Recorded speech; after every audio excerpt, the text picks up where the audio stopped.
नमस्कार दोस्तों। स्वागत है आपके अपने यूट्यूब चैनल विक्के सर मस्ती में। आज हम लोग इस वीडियो के माध्यम से जानने का प्रयास करेंगे कि बहुत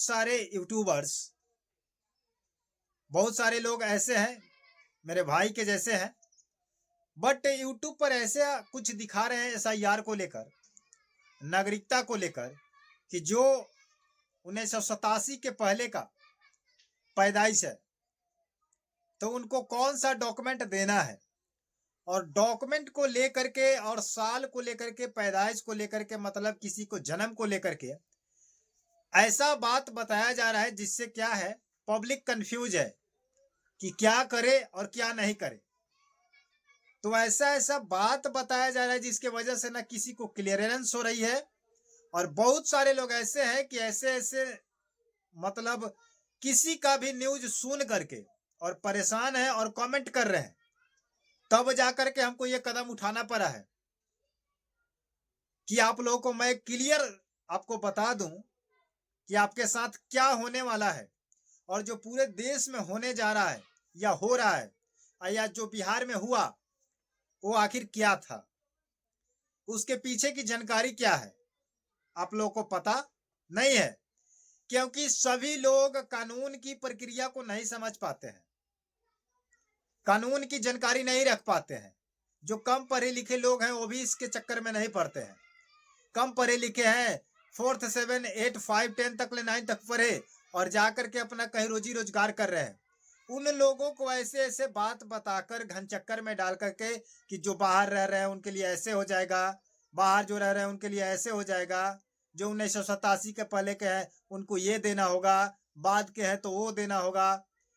मतलब जितना चुनाव आयोग को लेकर के सवाल जवाब नहीं होता है, उससे ज्यादा कहीं यूट्यूबर चैनल लोग वाले बता रहे हैं। तो ऐसे ऐसे चैनल से आप लोग सावधान रहें, क्योंकि आपकी समय बर्बाद होगा और आपका टाइम खराब तो हो ही करेगा, और टाइम के साथ साथ आप टेंशन में रहिएगा, ना आप कोई अपना काम कर पाइएगा, उसी के चक्कर में पड़े रहिएगा कि आखिर हमको करना क्या है, सरकार कराना क्या चाहती है। तो गवर्नमेंट कुछ नहीं कराना चाहती है। जो निर्वाचन आयोग है, चुनाव आयोग है, उसका स्पष्ट प्रोपेगेंडा निकला हुआ है और स्पष्ट जानकारी हम लोग जानते हैं। समझ रहे हैं कि नहीं? हम लोग विभाग से ही जुड़े हैं, तो क्या विभाग वालों को पता नहीं है कि आखिर बिहार में क्या हुआ और बाकी स्टेट में क्या होगा, पूरे इंडिया में क्या होगा? तो आप लोगों से गुजारिश है हाथ जोड़ के कि आप लोग ऐसे ऐसे भ्रामक न्यूज को ना देखें, जहां आपको 100% रियलिटी लगे, कि जहां सच्चाई है, जहां 100% सत्य बताया जाता है। क्योंकि आप लोग को पता है कि पूरे देश में बहुत सारे ऐसे न्यूज वाले हो गए हैं, यूट्यूब चैनल वाले हो गए हैं, जो माइक लेकर ऐसे ही दौड़ पर रहे हैं, कहीं का किसी का खबर कुछ भी दिखा रहे हैं, कुछ भी बता रहे हैं, डरा रहे हैं। तो डरने की आवश्यकता नहीं है। जहां से आपको सही जानकारी मिले, किसी भी टॉपिक पर किसी भी जानकारी को लेकर, वहां आप उसको देखिए, रेगुलर वॉच कीजिए, तब जाके आपकी जानकारी इकट्ठा होगा और आप किसी भी काम को सही ढंग से समाप्त कर सकते हैं, द एंड कर सकते हैं। समझ रहे हैं कि नहीं? तो बहुत सारे प्रक्रिया है जिसको लेकर के आप लोग परेशान रहते हैं। ऐसे ही कुछ नहीं है, जीरो लेवल की एसआईआर है। मैं आपको बताता हूं कि एसआईआर जो हो रहा है पूरे देश में, ये कुछ नहीं है, इससे आपको कुछ नहीं होने जाने वाला है। ये एकदम कहा जाए तो जीरो लेवल की है, ठीक। हाँ, बट इसमें जो नोटिफिकेशन आएगा कुछ डॉक्यूमेंट को लेकर के, तो वेरिफिकेशन गणना फॉर्म में देना है। आपको नागरिकता साबित करने की आवश्यकता नहीं है। इसमें इंडियन सिटीजनशिप नहीं मांगा जा रहा है। समझ रहे हैं कि नहीं? लेकिन हाँ, वही मैं बता दूं कि मतदान वोटर लिस्ट का जो वेरिफिकेशन किया जा रहा है, उसकी पूरी प्रक्रिया आपको समझा दूं और नागरिकता भी समझा दूं, जिससे आपको कोई दिक्कत नहीं होगा। समझ रहे हैं कि नहीं? तो चलिए वीडियो को स्टार्ट करते हैं। लेकिन आप लोगों से मैं कहूंगा कि अगर आप हमारे चैनल पर अगर नए हैं तो चैनल को सब्सक्राइब करके बेल आइकन को प्रेस कर लीजिएगा, ताकि जितने भी वीडियो डाला जाए मेरे चैनल के माध्यम से आप तक चला जाए। सबसे पहले समझते हैं कि आखिर एसआईआर है क्या, और जितने भी लोग नहीं समझ पा रहे हो समझिए कि आखिर एसआईआर है क्या, एसआईआर से हमें क्या होगा और क्या नहीं होगा।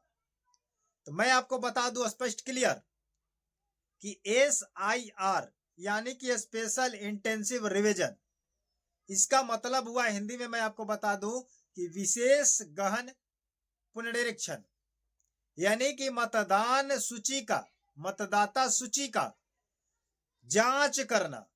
समझ रहे हैं कि नहीं?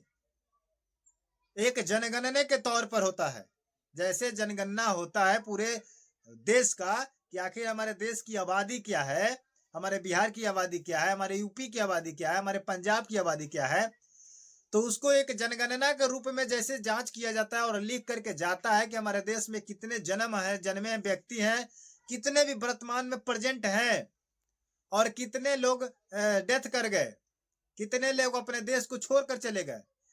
इसकी रिकॉर्ड तैयार की जाती है और वही गवर्नमेंट के पास जाता है, जिससे कोई भी काम को करने में, कोई भी निर्णय को लेने में उस गवर्नमेंट को, उस सरकार को ये अंदाजा रहता है कि हमारे देश में कितने पब्लिक अभी वर्तमान में है। उनके लिए अगर मैं कोई योजना निकालते हैं तो कितना आपको निकालना पड़ेगा कि जब तक आपकी जानकारी नहीं होगी आप उतना कितना मतलब व्यवस्था कीजिएगा। आपके घर में 10 आदमी है, 5 आदमी है, मान लीजिए कि अगर कहीं से आप कोई फंक्शन कर रहे हैं, एग्जाम्पल में समझिए कि कोई फंक्शन कर रहे हैं, तो कोई बारात हो, तिलक हो, कोई शादी हो, कोई समारोह हो, तो अगर आपके मान लीजिए कि कोई तिलक में या बारात में आपके पास कोई अगर मतलब मान लीजिए कि आ रहा है लोग, तो आप उससे आंकड़ा लेते हैं ना जी कि आप लोग हमारे दरवाजे पर कितना आइएगा। तो बेटा पार्टी हो चाहे कोई लड़के वाला पार्टी आपको क्या बताता है? बताता है ना कि हम लोग 100 से 150 के बीच में आएंगे या 200 के बीच में आएंगे। समझ रहे कि नहीं? तो 100 और 150 के बीच में एक अंदाजा लिया, लिमिट लिया। इसके मतलब हुआ कि आप 150 और 100 के बीच में रहिएगा, यानी कि 120 भी हो सकता है, 130 भी हो सकता है, 100 भी हो सकता है, 150 भी हो सकता है, 145 भी हो सकता है, यानी कि 150 से नीचे और 100 से ऊपर। तो जो यहाँ का व्यवस्थापक होंगे वो क्या करेंगे? वो 150 की व्यवस्था लेकर के न चल करके क्या करेंगे? वो 160 का व्यवस्था लेकर के चलेंगे, 170 का व्यवस्था लेकर चलेंगे, ताकि उनको परेशानी न हो काम कराने में, किसी को खिलाने में परेशानी न हो।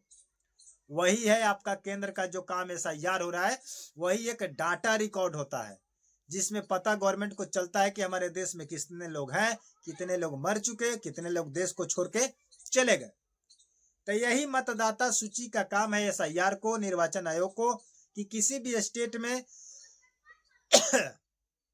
मान लीजिए कि विधानसभा का चुनाव है या लोकसभा का चुनाव होगा, जो भी होगा, तो उसके माइंड में ये रहेगा, उसकी जानकारी में ये रहेगा कि हमारे यूपी में कितना व्यक्ति है, उसके लिए उसका वोटर वेरिफिकेशन का जांच जो है उसका लिस्ट तैयार किया जाएगा। अब मान लीजिए कि पहले से 2000 का है और उसमें से बहुत सारे लोग मर गए, बहुत सारे लोग कहीं चले गए और 1500 हो गया, तो वहां पर तो 2000 का खर्चा बनेगा सरकार को, केंद्र को।